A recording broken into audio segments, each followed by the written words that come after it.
আজকে আসার সময়, আপনারা এখানে আসার সময় ফেসবুকেই আমি যে কয়েকটা চ্যানেল সবসময় দেখি খবরাখবর শুনবার লেগে, এর মধ্যে একটা চ্যানেল হলো ফেস দ্য পিপল, না এরকম নামটা?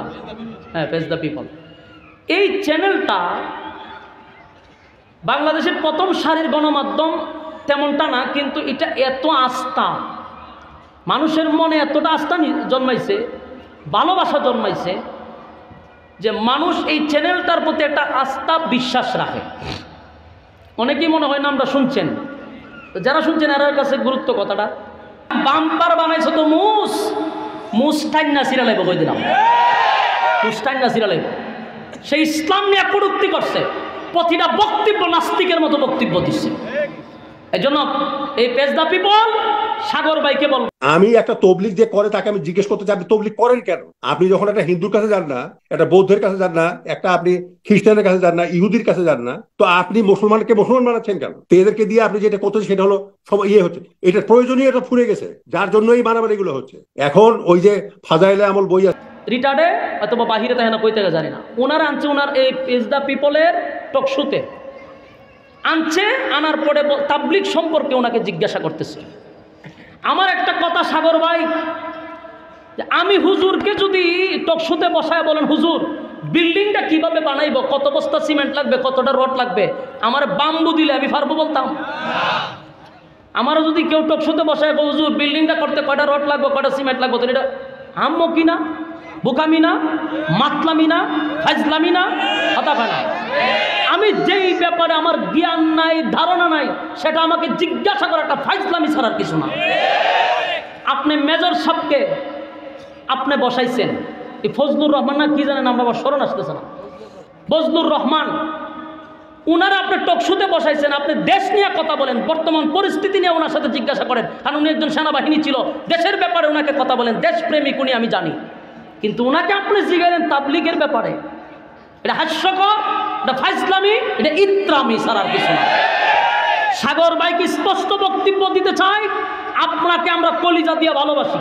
বাংলাদেশে কয়েকজন সাংবাদিকরা আমরা গণায় ধরি, এর মধ্যে সাংবাদিক ইলিয়াস, পিনাকি ভট্টাচার্য আর সাগরকে আমরা মহব্বত করি। আপনাদের নিউজ দেখার জন্য আমরা অপেক্ষায় থাকি, কিন্তু আপনারা তবলিগ এইটার কোনো আবেদন নাই এখন। কেন নাই আমি বলি, আপনি তবলিগ কার কাছে করবেন? অমুসলিমের কাছে আপনি যাবেন, তাকে ইসলামের কথা শুনবেন। এরা এখন আর অমুসলিমের কাছে যায় না, এদের 6টা উসুল। চ্যানেল পেজ দ্য পিপলের প্রতি মানুষ ঝুঁকায়া পড়ছে। আপনি কিন্তু 16 কোটি নয়, প্রায় 20-25 কোটি মানুষের হৃদয়ে আছেন। তাই এমন কোনো কাজ সাগর ভাই করবেন না যেন আপনার প্রতিও মানুষের আস্থা বিশ্বাসটা চলে যায়। মানুষ মাত্রই সম্মানিত আল্লাহর কাছে। এরা বলতেছে না একরামুল মুসলিমের, মুসলমানকে সম্মান করতে হবে, তার মানে এখন মুসলমানকে তারা মুসলমান বানাচ্ছে। এরা আর ওই হিন্দু বৌদ্ধ অন্য ধর্মের মানুষ তার কাছে ইসলাম প্রচার করতে যায় না, এরা যাচ্ছে মুসলমানের কাছে মুসলমানকে মুসলমান বানাবার জন্য। এদের কি দরকার আছে? আমার তো মসজিদে যথেষ্ট, ওখানে ইমাম আছে একজন, প্রত্যেক 7 দিনে ওখানে কথা হচ্ছে। তো এদের দরকার কি? এদেরকে দিয়ে আপনি কি করবেন?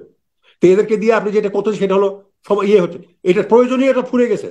আজকে দেখলাম একজন মেজর, উনি হয়তো বা রিটায়ার্ড পারসন, আগে সেনাবাহিনীর চিফ ছিল, উনাকে আনছে ওনার টকশোতে। কথাগুলি মনোযোগ দিয়ে শুনেন, যদিও আমি প্রাসঙ্গিক আলোচনারও আইসা পড়ছে, আপনাদের মাথায় রাখা দরকার। উনি ছিল মেজর, বলতে সেনাবাহিনীতে আগে ছিল, রিটায়ার্ডে অথবা বাহিরে তাই না, কই থেকে জানি না, ওনার আনছে ওনার এই পেজ দ্য পিপলের টকশোতে আনছে, আনার পরে তাবলিগ সম্পর্কে ওনাকে জিজ্ঞাসা করতেছে। আমার একটা কথা সাগর ভাই, আমি হুজুরকে যদি টকশোতে বসায় বলেন হুজুর বিল্ডিংটা কিভাবে বানাইব, কত বস্তা সিমেন্ট লাগবে, কতটা রড লাগবে, আমার বাম্বু দিলে আমি পারবো বলতাম? আমারও যদি কেউ টকশোতে বসায় হুজুর বিল্ডিংটা করতে কয়টা রড লাগবে, কয়টা সিমেন্ট লাগবে, তো এটা হাম্ম কিনা, বোকামি না, মাতলামি না, ফাজলামি না, হতাশা না। আমি যেই ব্যাপারে আমার জ্ঞান নাই, ধারণা নাই, সেটা আমাকে জিজ্ঞাসা করা একটা ফাজলামি ছাড়ার কিছু না।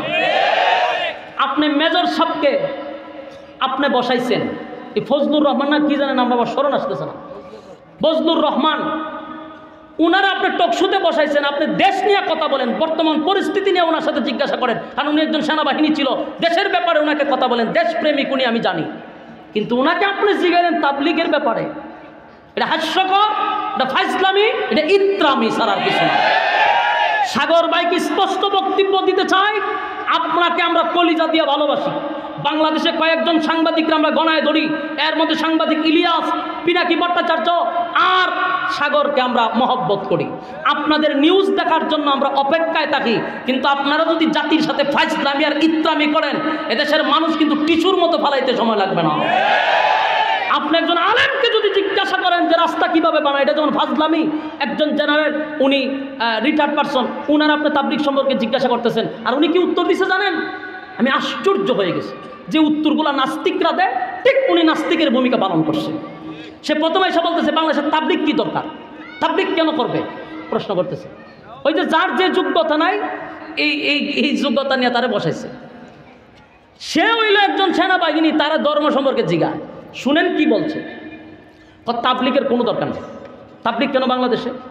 তাবলিগের কাজ যদি আপনি দিন প্রচারই করবেন, তাহলে ইহুদিরে দাওয়াত দেন, আপনি হিন্দুরে দাওয়াত দেন, আপনি মুসলমানদের দাওয়াত দেন কেন? এটা হলো তার প্রথম প্রশ্ন। মুসলমানদের দাওয়াত দেয় কেন, এটা তার খুব মাথা ব্যথা। সাগর ভাই বারবার বলতেছে এই প্রসঙ্গে না বলি, না বলতে হবে। তো বলুন কি বলবেন?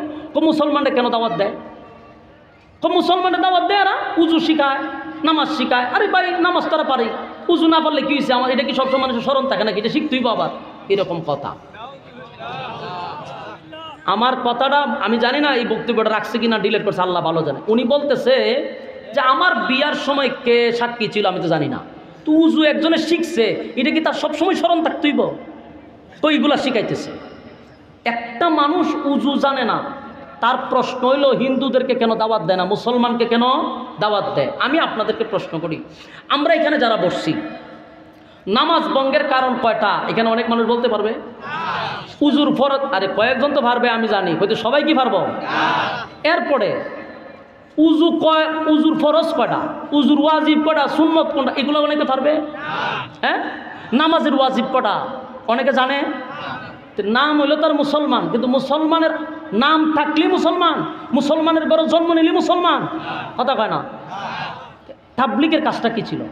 তাবলিগের কাজ ছিল নামাজ, নামে মুসলমান কিন্তু নামাজ পড়ে না, সূরা পারে না, উজু চিনে না, গোসল চিনে না, এগুলা শিখায় তারা মসজিদে বসে বসে। আর ওই ব্যক্তি বলতেছে তাবলিগের কোনো দরকার নাই, দাওয়াত দিব হিন্দুরে মুসলমানরে কেন দাওয়াত দেয়? আর এত নোংরা নোংরা কথা বলছে তাবলিগকে নিয়ে। শেষে দল্ল মামুন লোক সামনে বলতেছে, ওনার সামনে একজন দাঁড়াইয়া বলছে যে স্বপ্নের কথাতে বলছিল একজন ব্যক্তি, কয় আর ফিডের চামড়া কেন তুললো না, আমির হামজার ফিডের চামড়া কেন তুললো না, এরপরে তারেক মনারের ফিডের চামড়া কেন তুললো না। এই আর্মির রিটায়ার্ড পারসন লোক, সে বলতেছে এগুলা। আমার প্রশ্ন হইল, তুই কি এই ব্যাপারে পড়াশোনা করছস? বেটা তোর যে আমি ফেটের মধ্যে গুসায় বিসমিল্লাহটা শুদ্ধ করে পারবি না, তোর মুখে নাই দাড়ি, মুখ বাম্পার করে রাখছস, আর তুই আদার ব্যাপারে জাহাজের খবর লস। আমি স্পষ্ট বলতে চাই, বাংলাদেশে অতীত উলামায়ে কেরামদের শরীরে আঙ্গুল দিয়ে কেউ টিকতে পারছে না। ইসলামের বিরুদ্ধে কথা বলে স্বৈরাচার টিকতে পারে নাই। আবারও যদি কেউ ক্ষমতায় আইসা ইসলামের বিরোধিতা করে, ধর্মের বিরোধিতা করে, আলেমদের কিনে বিদ্বেষ চড়ায়, পিঠের চামড়া আমরা রাখবো না, ঠিক কিনা বল? পিঠের চামড়া তুলে ফেলবো আমরা। বেয়াদবির একটা সীমা আছে।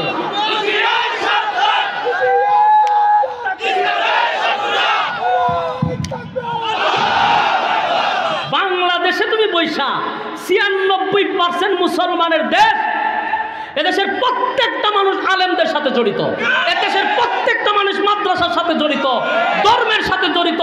যদিও নামাজ পড়তে পারে না, ইসলাম সঠিক মতো পালন করতে পারে না, আলেমদের প্রতি ভালোবাসা, ইসলামের প্রতি শ্রদ্ধা আছে। তুমি বুইলা যায় না। এরকম পাগল মাথার দুষ যেগুলারে এখন ডাক্তারের কাছে পাঠানো দরকার, এগুলা নিয়ে আমরা টকশো করতে আছেন কেন? কেন আছেন টকশো করতে? এই সমস্ত ইসলাম বিদ্বেষীদেরকে কোনো সময় ইসলামের ব্যাপারে জিজ্ঞাসা করা মানে ইসলামী আর ফাইজলামি করা। আল্লাহ আমাদের বুঝার তৌফিক দান করুন। আপনারা আজকে চার্জ দিয়ে দেখছেন আমার কথাটা বাস্তব না বাস্তব। আমি অনেক ওলামায়ে কেরাম তো হয়তো 20